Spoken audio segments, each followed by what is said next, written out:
Hi, I'm Allie with the Potomac Bead Company, and I've done a video on how to do the basic ring, and I'm just going to talk through how to do some of these other styles of rings as well.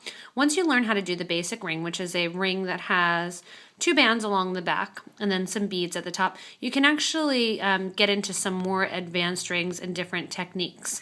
When you're looking at the rings, all of these rings here that I have the two band system. So if you know how to do this already, a lot of these are really easy to make. This one here is the same exact as doing a basic ring, except what I do is I allow extra wire at the sides, and I'm wrapping around and around and around the beads multiple times, and it almost makes like a little nest. It looks really cute with a blue bead in if you use lots of wire on the sides, and it looks like a bird's nest. The other thing that you can do is add your bead after the fact. There's these two, and actually this one as well. I've added my bead before I've done my back here. For this one, this bead does not have a hole in it. So with this, I needed to create a setting. I've done my back base, and then what I've done is I've come up with empty wires. So I have my 4 wires here that I've actually started out with rather than one big piece of wire. I've made my prongs and I've set my bead in. The other thing that you can do, and this is my favorite ring to wear, is you can do a wrapped band. You can do a wrapped band that if you have extra wire along the sides when you're coiling, you can coil one piece and they actually will meet in the back, and you can keep coiling and coiling and coiling the whole way around your ring. Or you can do this coiled style where both bands are coiled.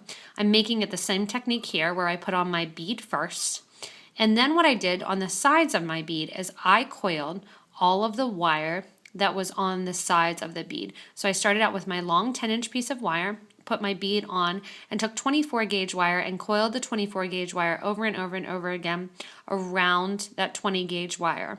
As I wrapped the wire around the back of the mandrel, then at that point, what I'm doing is I'm wrapping the sections and they're already coiled around.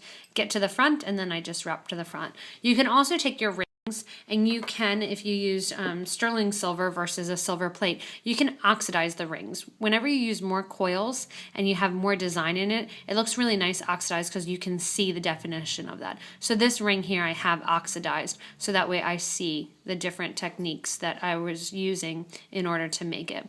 So you can really get creative with the rings. You can do them in lots of different techniques, and when you're making them, just play around with the beads. The wire, especially if you're using an art wire, a 20 or 22 gauge wire, it's really inexpensive, so you can mess up, cut it apart, and restart again.